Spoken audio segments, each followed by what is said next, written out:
নমস্কার প্রিয় দর্শক বন্ধুরা, আশা করি সবাই ভালো আছেন। আমার পাঁচমিশালি রান্নাঘরে আপনাদের সকলকে স্বাগত। আমার আজকের রেসিপি পোলাও বানানোর জন্য আমি এখানে প্রথমে কিছু গোটা মশলা ড্রাই রোস্ট করে নেব। এখানে আমি নিয়েছি গোটা সাজিরে, সামরিচ আর জয়িত্রী। এরপর কড়াইতে দিয়ে দিলাম পরিমাণ মতো সাদা তেল আর 2 চামচ মতো ঘি।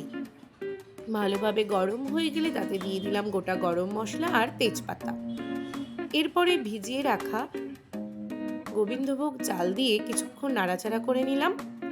আর অপর দিকে একটা বাটিতে কিছু পরিমাণ দুধ নিয়ে আমি তাতে বাসন্তী রং গুলে রেখেছিলাম। এরপরে সেই ভেজে রাখা চালের মধ্যে দিয়ে দিলাম কাজু আর কিশমিশ, একটু নাড়াচাড়া করে নিয়ে দিয়ে দেব নুন আর পরিমাণ মতো চিনি। 2 মিনিট একটু ভেজে নেব। এরপরে দিয়ে দেব সেই ভিজিয়ে রাখা বাসন্তী রং।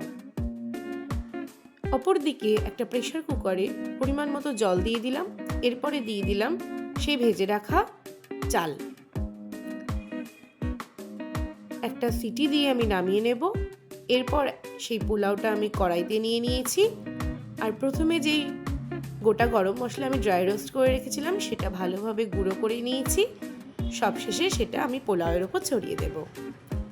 তৈরি হয়ে গেল চটজলদি পোলাও। এটা আমি কাশ্মীরি আলুর দমের সাথে সার্ভ করেছি।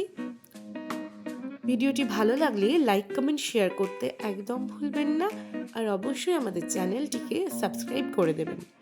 দেখা হচ্ছে পরের ভিডিওতে। ততদিন ভালো থাকবেন, সুস্থ থাকবেন। ধন্যবাদ।